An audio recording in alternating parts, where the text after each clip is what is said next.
Dear students, कैसे हैं आप लोग। आई होप सभी अच्छे होंगे और अच्छे से पढ़ाई कर रहे होंगे बच्चों। आज के इस वीडियो में बच्चों हम लोग जा रहे हैं डिस्कस करने disorder of movement and locomotion chapter से हम लोग बेसिकली डिस्कस करेंगे बच्चों। तो disorder of skeletal system discuss करने जा रहे हैं इस चैप्टर में, ठीक है बच्चों। ये हमारा बच्चों नेक्स्ट पार्ट है। ये मैं एक सीरीज़ कवर कर रहा हूँ जिसमें आपके disorder related to the human physiology जो है आपका क्लास 11th का, उसको मैं कवर कर रहा हूँ और उसमें भी बेसिकली हम बच्चों डिस्कस करें ओनली एनसीईआरटी बच्चों, ठीक है। तो इस वीडियो में हम लोग बच्चों डिस्कस करेंगे disorder of the skeletal system, जिसमें हम लोग माइस्थेनियस ग्रेमिस, मस्कुलर डिस्ट्रॉफी, ग्वाट, अर्थराइटिस और ऑस्टियोपोरोसिस डिस्कस करेंगे बच्चों, ठीक है। तो चलो हम लोग स्टार्ट करते हैं बच्चों इस वीडियो को। मैं हूँ आपका दोस्त और आपका बायोमेंटर अब्दुल मन्नान और आप लोग देख रहे हैं मेरा YouTube channel Abdul biology classes.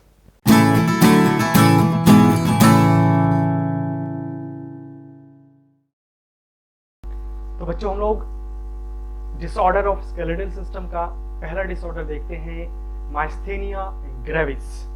Myasthenia gravis बच्चों एक ऑटो इम्यूनिटीज है, ठीक है ना। ऑटो इम्यून डिसऑर्डर है। ऑटो इम्यून डिसऑर्डर बच्चों वो डिसऑर्डर होता है जिसमें हमारा ही इम्यून सिस्टम हमारे ही सेल को डिस्ट्रॉय करता है, या किसी पर्टिकुलर रिसेप्टर को, या किसी पर्टिकुलर सेल्स को, या किसी पर्टिकुलर ऑर्गन्स को डिस्ट्रॉय करता है, ठीक है। इसके पीछे रीजन तो बहुत अच्छे से नहीं पता है बच्चों, ठीक है ना, और हम लोग कह भी नहीं सकते, बट एक एस्पेक्टेड रीजंस के तौर पे होता है कि they are unable to differentiate, मतलब दे मतलब कौन यहाँ पे, immune system are unable to differentiate the self and non self. तो यहाँ पे डिस्क्रिमिनेशन वाला जो प्रॉपर्टीज था बच्चों वो खत्म हो जाता है और उस केसेस में वो हमारे ही सेल्स या रिसेप्टर या ऑर्गन्स को डिस्ट्रॉय करने लगता है। तो इस केसेस में भी सेम है।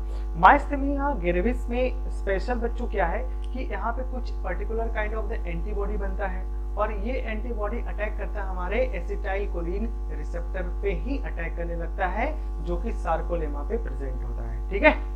और इस एसिटाइलकोलिन रिसेप्टर के डिस्ट्रक्शंस के वजह से जो सिग्नल है बच्चों आपका न्यूरॉन से मसल्स में जा ही नहीं पाएगा, ठीक है ना। न्यूरॉन से मसल्स तक could not initiate the transmissions. अब इसको मैं थोड़ा विस्तार में बताता हूँ बच्चों कि चल क्या रहा है यहाँ पे, देन उसके बाद ये माइस्थेनिया ग्रेविस पे। तो हम लोग यहाँ पे आ जाते हैं बच्चों। यहाँ पे एक डायग्राम मैंने ड्रॉ किया हुआ है, इस डायग्राम पे फोकस करते हैं, ठीक है। इस डायग्राम में बच्चों ये है एक न्यूरॉन है, ठीक है ना। ये क्या है, एक न्यूरॉन है ये, ठीक है, ये न्यूरॉन है। और ये एक बच्चों मसल्स का पार्ट है, ये मसल्स, ठीक है, मसल्स है।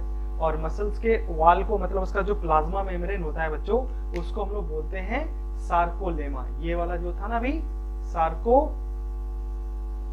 कहते हैं, ठीक है, सार्कोलेमा, ठीक है।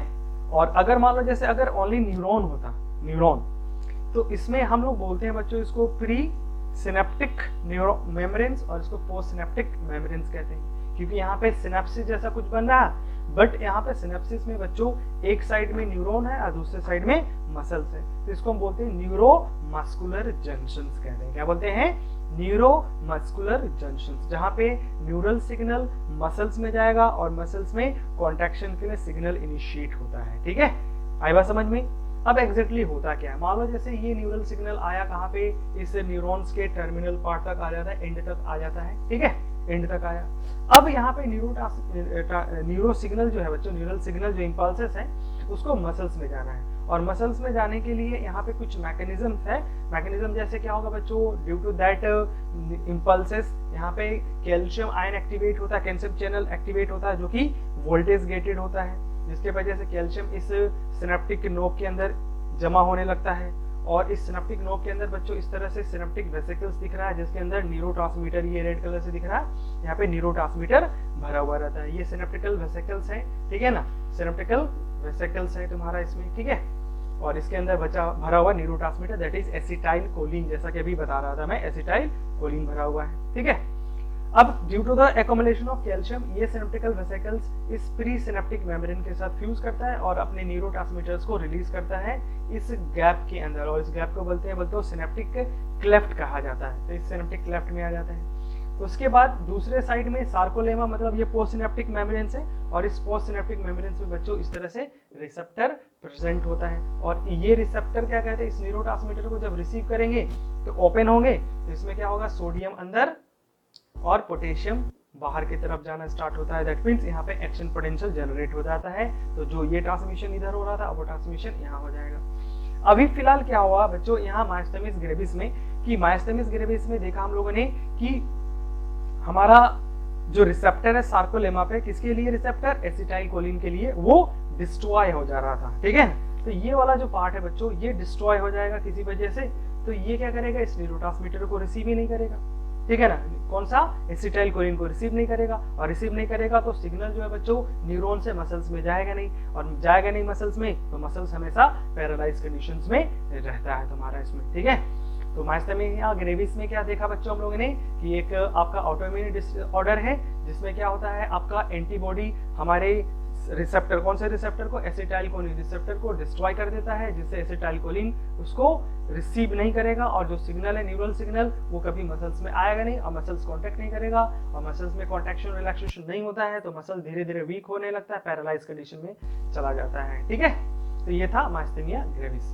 अब दूसरा डिजीज मैंने ले रखा है बच्चों यहाँ पे आपका muscular dystrophy. Muscular dystrophy, muscular dystrophy जो है बच्चों ये एक खास तरह का जेनेटिक डिसऑर्डर होता है। ध्यान में रखना, पहला क्वेश्चन इसमें ये क्या है, ये एक तरह का जेनेटिक डिसऑर्डर होता है, और इस जेनेटिक डिसऑर्डर में due to the gene mutations क्या होता है, एक स्पेशल टाइप ऑफ प्रोटीन होता है जिसका नाम है बच्चों डिस्ट्रोफिन प्रोटीन। ये प्रोटीन ही नहीं बनता है, that's not form, due to the genetic disorder की वजह से ये प्रोटीन ही नहीं बनेगा। ठीक है, अब प्रोटीन नहीं बना तो उससे क्या प्रॉब्लम है, ठीक है ना, उसको बताऊं मैकेनिज्म्स को। उसके पहले थोड़ा सा मैं आपका जेनेटिक्स में बारे में थोड़ा सा यहाँ पे बता दूं कि यहाँ पे जेनेटिक एसोसिएशंस क्या है बच्चों। तो जेनेटिक डिसऑर्डर में जो मस्कुलर डिस्ट्रोफी बच्चों यहाँ दो तरह का हो सकता है जेनेटिक डिसऑर्डर में। एक होता है मायोटोनिक डिस्ट्रोफी। मायोटोनिक डिस्ट्रोफी एक ऑटोसोमल डोमिनेंट डिजीज है, ऑटोसोमल डोमिनेंट डिजीज है बच्चों। दैट मींस ये मेंडेलियन इनहेरिटेंस को फॉलो करता है। ठीक है ना, मेंडेलियन इनहेरिटेंस को फॉलो करता है। उसी तरह से एक दूसरा और डिजीज है बच्चों, दूसरा एक और जेनेटिक डिसऑर्डर है जिसको बोलते हैं Duchenne muscular dystrophy, DMD, Duchenne muscular dystrophy. ये दूसरा तरह का मस्कुलर डिस्ट्रॉफी है जो कि सेक्स लिंक्ड से रिलेटेड है। उसमें भी कौन सा, एक्स लिंक्ड रिसेसिव डिजीज है, एक्स लिंक्ड रिसेसिव डिजीज है। ठीक है, तो ये तो रहा बच्चों इसका जेनेटिक एस्पेक्ट। मतलब दो तरीके से जेनेटिकली डिसऑर्डर है तुम्हारा, मतलब इन दोनों के केसेस में बच्चों कोई ना कोई रीजन रहता होगा जिसमें ये डिस्ट्रोफिन प्रोटीन नहीं बनता होगा। अब प्रॉब्लम में आ जाता है कि इससे प्रॉब्लम क्या होता है। डिस्ट्रोफिन प्रोटीन्स बच्चों यहाँ पे देखो, ये वही वाला मसल्स है हमारा सेल्स का जिसमें एक्टिन मायोसिन फिलामेंट प्रेजेंट होता है, एक्टिनिन प्रेजेंट होता है, और ये एक बहुत ही स्कैफोल्डिंग, बहुत ही ज्यादा मतलब एक स्कैफोल्डिंग स्ट्रक्चर बनाता है जो कि कॉन्ट्रैक्टाइल यूनिट बनाता है। और कॉन्ट्रैक्टाइल यूनिट को क्या बोलते हैं बच्चों, यहाँ पे सार्कोलेमा कहा जाता है, सार्कोमेयर कहते हैं इसमें। ठीक है ना, सार्कोमेयर, ये सार्कोमेयर बच्चों क्या होता है, कॉन्ट्रैक्टाइल यूनिट होता है मसल्स का। ठीक है, तो यहाँ पे डिस्ट्रोफिन प्रोटीन्स का रोल होता है बच्चों। ये जो एक्टिन फिलामेंट यहाँ पे दिख रहा है आपको, एक्टिन फिलामेंट्स, ये एक्टिन फिलामेंट इस सार्कोलेमा से किसी तरीके से जुड़े हुए रहते हैं। ठीक है, जिसकी वजह से क्या होंगे, ये जो सार्कोलेमा है इसके फोल्ड होता है इस लेमिनर वाल से, मतलब सार्कोलेमा के थ्रू स्ट्रेट होता है। ठीक है, और जब भी ये सार्कोलेमा कॉन्ट्रैक्शंस के लिए फोर्स जनरेट करता है तो इसी फोर्स को पूरे मसल्स में ट्रांसफर करता है। अगर मान लो अगर ये डिस्ट्रोफिन प्रोटीन नहीं बनेगा तो ये जो फोर्स है बच्चों, ठीक है ना, ये सार्कोलेमा तक ट्रांसफर होगा नहीं, मतलब यहाँ पे मसल्स कॉन्ट्रैक्ट होगा नहीं तुम्हारा इसमें। ठीक है, तो इस केसेस में भी मसल्स क्या रहता है आपका वीक रहेगा, और धीरे धीरे due to the non functional ये भी डिजेनरेट करता चला जाता है। वैसे तो इसमें कभी कॉन्ट्रैक्ट ही नहीं करेगा तुम्हारा, ठीक है, क्योंकि यहाँ पे डिस्ट्रोफिन प्रोटीन बना नहीं, तो ये जो सार्कोमेयर वाला स्कैफोल्डिंग स्ट्रक्चर है वो ठीक से कभी बिल्डअप ही नहीं हो पाएगा। ठीक है, तो ये है बच्चों मस्कुलर डिस्ट्रोफी। ठीक है, तो ये दो डिजीज हम लोगों ने देखा। चलो नेक्स्ट आ जाते हैं हम लोग इसमें बच्चों टिटैनिंग। नेक्स्ट देखते हैं बच्चों हम लोग टिटैनिंग। टिटैनिंग मतलब एक टिटनस होता है, ठीक है ना, एक टिटनाइजेशन होता है। तो ये सब कुछ समवॉट कुछ रिलेटेड है। इसका सिंपल सा मीनिंग होता है बच्चों, इसमें जो मसल्स है वो एक बार जैसे कॉन्टैक्ट हो गया तो कॉन्टैक्टेड स्टेज में रहता है, रिलैक्स नहीं हो रहा होता है। ठीक है, आई बात समझ में। तो इस कंडीशन को बोला जाता है टिटनाइजेशन कंडीशंस। बट यहाँ पे बच्चों ऐसा होता नहीं है। एक्चुअली में क्या होता है कि इसमें रैपिड सिग्नल मिलता रहता है, जिससे मसल्स कॉन्टैक्ट ही हो रहा है, जैसे रिलैक्स होना स्टार्ट हुआ फिर से कॉन्टैक्ट, फिर से जैसे अभी रिलैक्स हुआ ही, स्टार्ट ही हुआ है रिलैक्स होना, फिर से सिग्नल मिलेगा, फिर से कॉन्ट्रैक्टेड, तो ये रैपिड कॉन्ट्रैक्टेड स्टेज में रहता है। इसी चीज़ को बोला जाता है बच्चों कि रैपिड स्पाज्म, मसल्स में एबनॉर्मल जो कंट्रैक्शंस होता है, ठीक है ना, उसको बोलते हैं रैपिड स्पाज्म इन मसल्स। और इसके पीछे रीज़न होता है बच्चों हाइपोकैल्सीमिया, मतलब इसमें less amount of calcium in blood. अगर ब्लड में मान लो किसी वजह से कैल्शियम की कमी हो जाए तो ये क्या करेगा, आपका टिटानिक कंडीशंस को ये बना सकता है तुम्हारा। इसके पीछे रीज़न जो होता है बच्चों कि लो कैल्शियम लेवल जो है बच्चों, लो कैल्शियम लेवल ये क्या करता है, सोडियम और पोटेशियम जो चैनल था ना बच्चों, उसको ये ऑटोमेटिकली ओपन कर देता है, जिससे सिग्नल क्या होता है उसमें ऑटोमेटिकली जनरेट होता रहता है। मतलब due to the low calcium amount in blood क्या होगा, इसमें जो सोडियम चैनल है ये ऑटोमेटिकली क्या हो जाएगा, ओपन हो जाएगा, इसमें सिग्नल अपने आप वहीं पे जनरेट होना स्टार्ट हो जाए, मतलब आपके ब्रेन से सिग्नल आने का वेट नहीं करता है, तो उसके वजह से वहाँ पे मसल्स में रैपिड कॉन्ट्रैक्शन होता है, इसको हम बोलते हैं स्पाज्म इन मसल्स। तो ये है टिटानिक कंडीशंस में बच्चों, ठीक है।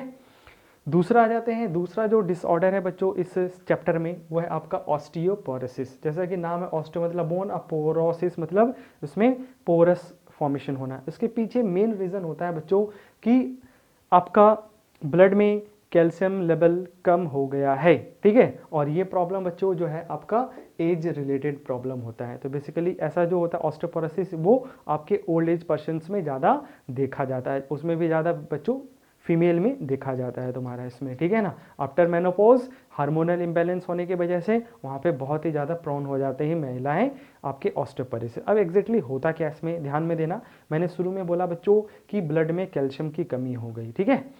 देखो ब्लड और बोन ये कैल्शियम को एक्सचेंज करते रहते हैं। जब भी क्या होगा, ब्लड में कैल्शियम कम होगा तो वो बोन से ले लेता है, और अगर मान लो बोन ब्लड में कैल्शियम बढ़ गया तो ये इस कैल्शियम को क्या करेगा, बोन में डिपॉजिट कर देता है, ठीक है। अब मान लो किसी में कैल्शियम की कमी है, उसके पीछे रीज़न कुछ भी हो सकता है बच्चों, ठीक है। रीज़न में यहाँ पर कुछ कारण दे रखा है, उसको बाद में डिस्कस करते हैं।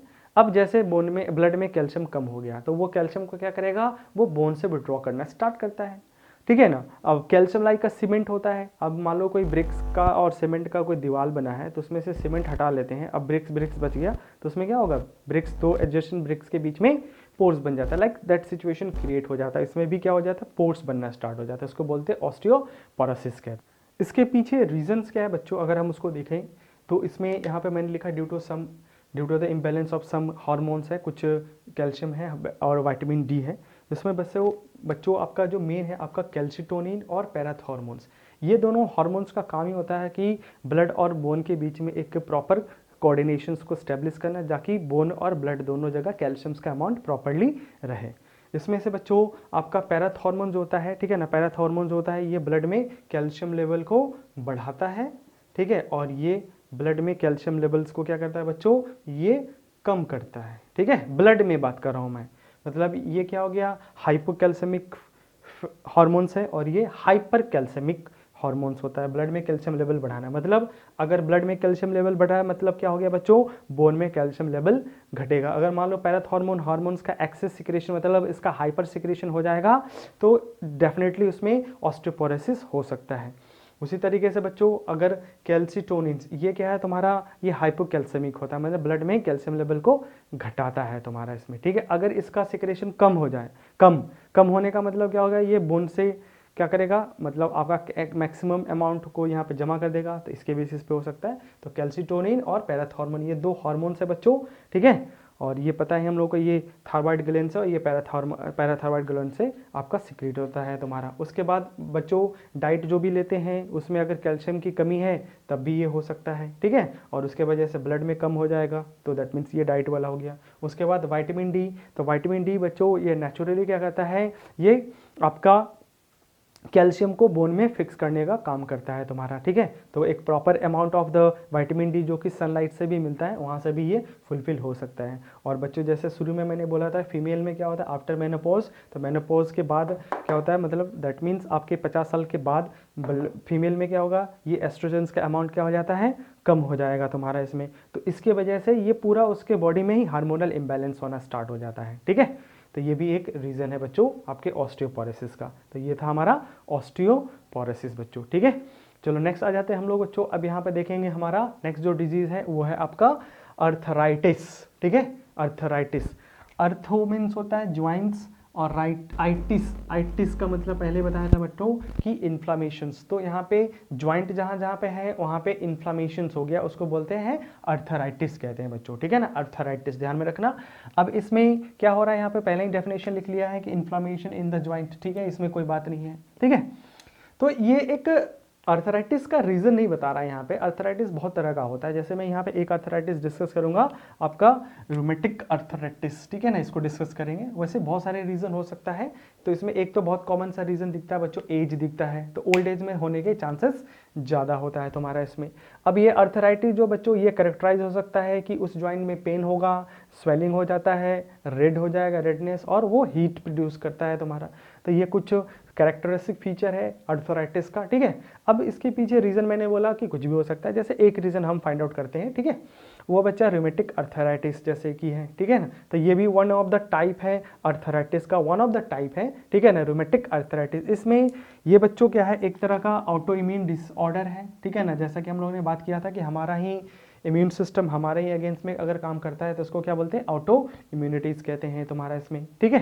यहाँ पे बच्चों एक फैक्टर बनता है जिसको बोलते हैं रूमेटिक फैक्टर, ठीक है। रूमेटिक फैक्टर एक्चुअली में क्या होता है, इम्यूनोग्लोबिन है, आईजीएम एक इम्यूनोग्लोबिन होता है, आईजीएम मतलब one type of the antibody है हमारे बॉडीज़ का। और ये क्या करता है, ये बाइंड कर जाता है साइनोवियल मेम्ब्रेन्स के साथ, और साइनोवियल मेम्ब्रेन्स में इन्फ्लामेशंस कॉज करने लगता है। अगर हम इसको ट्रीट नहीं करेंगे, मतलब ये प्रोलॉन्ग अनट्रीटेड कंडीशंस में रहता है, तो ये क्या करेगा बच्चों, ये सिक्रीट करता है एक पेनस, मतलब दैट मीन्स एबनॉर्मल ग्रेन्यूल्स का फॉर्मेशंस करता है, पेनस, ठीक है ना, एबनॉर्मल ग्रेन्यूल्स का। और इस एबनॉर्मल ग्रेन्यूल्स के वजह से क्या होता है बच्चों कि बोन के ऊपर जो कार्टिलेजिनस लेयर होता है वो धीरे धीरे इरोज होने लगता है, डिग्रेड होने लगता है, जिससे वो आपका बोन का जो पार्ट होता है एक्सपोज्ड हो जाएगा। और एक्सपोज होने की वजह से बच्चों वहाँ पे उस फाइबरस टिश्यू का आपका प्रोलिफरेशन होता है, मतलब उस पर्टिकुलर जगह से, जैसे कि यहाँ पे एक डायग्राम दिखा देता हूँ मैं यहाँ पे बना के। जैसे लेट्स सपोज मान लेते हैं ये कोई ज्वाइंट वाला पार्ट है, ठीक है। तो ज्वाइंट वाले पार्ट में बच्चों ये हमारा एक बोन है, ठीक है। तो इस बोन में बच्चों यहाँ पे किनारे पे क्या होता है, कार्टिलेजिनस लेयर होता है, इस तरह से ये कार्टिलेजिनस होता है, हाइलिन कैप जिसको बोलते हैं, ठीक है। और साइनोवियल मेम्ब्रेन इसके ऊपर, यहाँ पे साइनोवियल मेम्ब्रेन कहीं पे होगा इस तरह से, एक इधर, और ये दूसरा साइड वाला साइनोवियल मेम्ब्रेन्स जो है, ठीक है। तो पहले तो ये साइनोवियल मेम्ब्रेन के साथ जुड़ा था, ठीक है ना, कौन, आपका ये हमारा रूमेटिक फैक्टर इम्यूनोग्लोबुलिन एम जो था वो यहाँ पे जुड़ा था, उसके वजह से यहाँ पे ये इरोज होने लगा।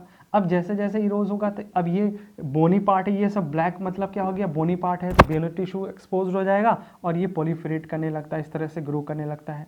अब अगर एक्सेस ग्रो होगा तो बाहर आके ये ऑसिफाइड भी हो जाएगा, और ऑसिफाइड हो जाने की वजह से ये जो ज्वाइंट्स, जहाँ का भी ज्वाइंट्स है बच्चों, वो ज्वाइंट्स ही क्या हो जाएगा, धीरे धीरे इस तरह से टाइट हो जाएगा, ठीक है ना, मतलब फिक्स हो जाएगा, समवॉट कह सकते हैं, फिक्स हो जाएगा। ये तो और ज़्यादा सीवियर कंडीशन है, इसमें मूवमेंट भी करना बहुत ज़्यादा मुश्किल होगा, इसमें बहुत ज़्यादा पेन भी होने लगेगा, और दूसरे टिश्यूज़ भी, मतलब दूसरे साइड का कार्टिलेज है वो भी इरोज हो सकता है तुम्हारा, ठीक है। तो ये था बच्चों एक रूमेटिक अर्थराइटिस, ठीक है। तो ये वन ऑफ द टाइप है, इस तरह से बहुत सारा है, बट हमारे सिलेबस में कुछ है नहीं, तो इसलिए मैं ज़्यादा डिस्कस नहीं कर रहा हूँ। अगर आपको डिस्कस डिटेल में करना है तो जब मैं लोकोमोशंस का चैप्टर बनाऊंगा तो वहाँ पे जितने भी पॉसिबल डिजीज़ हैं उन सबको डिस्कस करूँगा बच्चों, ठीक है। अभी तक मैंने इसमें बच्चों आपका डाइजेस्टिव सिस्टम, रेस्पिरेटरी सिस्टम और सर्कुलेटरी सिस्टम से रिलेटेड जो भी डिसऑर्डर वो बना दिया है, तो आप प्ले लिस्ट में जाके वहाँ से सीधे देख सकते हैं बच्चों, ठीक है। नेक्स्ट बच्चों, one more kind of the arthritis है आपका ग्वाइट।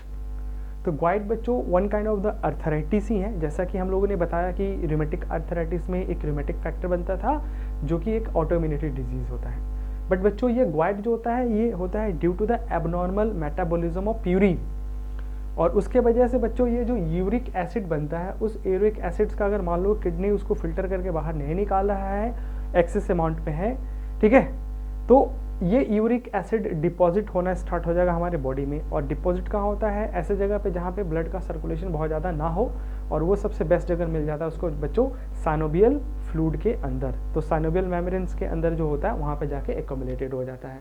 तो यहाँ पे मेन रीज़न क्या हो गया आपका ग्वाइट्स का, due to the accumulations of the uric acid. और यूरिक एसिड क्यों बन रहा है, due to the abnormal metabolism of purine. अब ये क्या होता है, यूरिक एसिड डिपॉजिटेड होता है साइनोवियल ज्वाइंट्स पे, स्पेशली साइनोवियल जो मेम्ब्रेन्स है वहाँ पे एज ए मोनोसोडियम सॉल्ट के तौर पे जमा हो जाता है, ठीक है। अब साइनोवियल मेम्ब्रेन से साइनोवियल फ्लूइड या साइनोवियल जॉइंट्स क्या है बच्चों, तो ये जैसा मैंने एक स्ट्रक्चर बनाया है, तो इस स्ट्रक्चर में ये वाला जो पार्ट है ये बोन है, ये बोन है, ठीक है, और इन दोनों के बीच में एक साइनोवियल मेम्ब्रेन होता है जो कि रेड से, और इसके अंदर एक साइनोवियल फ्लूइड होता है। तो इसी साइनोवियल फ्लूइड्स वाले पार्ट्स में बच्चों ये यूरिक एसिड जमा होने लगता है as a crystals, that means sodium salts के तौर पे यहाँ पे जमा होने लगता है। और इसके एकोमोलेशंस के वजह से जब भी मूवमेंट होगा तो वो मूवमेंट कैसा होगा, आपका फ्रिक्शंस वाला होगा, उसमें बीच में फ्रिक्शंस क्रिएट होगा, और उसके वजह से वो आपका कार्टिलेज डिस्ट्रॉय होगा और वहाँ प्रोलिफरेशन होता है, एक्सेस बोन का ग्रोथ होने लगता है और ये जाम हो जाएगा तुम्हारा। तो उसके ये तो लेट में होगा, बट इनिशियली क्या होगा, वही यहाँ पे इन्फ्लामेशन होगा, पेन होगा, स्वेलिंग हो जाएगा, ठीक है, और हीट होने लगता है तुम्हारा, दैट मीन्स आर्थराइटिस जैसा सिचुएशंस पैदा हो जाता है। तो इसके पीछे रीजन क्या था बच्चों, यूरिक एसिड था तुम्हारा इसमें, ठीक है। तो बच्चों ये था हमारा डिसऑर्डर ऑफ स्केलेटल सिस्टम, ठीक है, जिसमें हम लोगों ने different type of disease discuss किया, जैसे आपका माइस्थेमिस ग्रेविस डिस्कस किया, ऑस्टियोपोरोसिस डिस्कस किया, ठीक है ना, उसके बाद ग्वाइड अर्थराइटिस डिस्कस कर लिया तुम्हारा इसमें, ठीक है। तो बच्चों ये वीडियो आपको कैसा लगा है आप मुझे कमेंट्स करके बता सकते हैं। अगर मेरे चैनल पे नए हो तो चैनल को सब्सक्राइब करिए, और नए पुराने सभी लोग मिलके मेरे वीडियो को लाइक करिए और शेयर करिए, ठीक है बच्चों। तो मैं वीडियो को यहीं पे समाप्त करता हूँ, मिलता हूँ नए वीडियो में नए टॉपिक के साथ, तब तक के लिए ऑल द बेस्ट बच्चों, बाय बाय।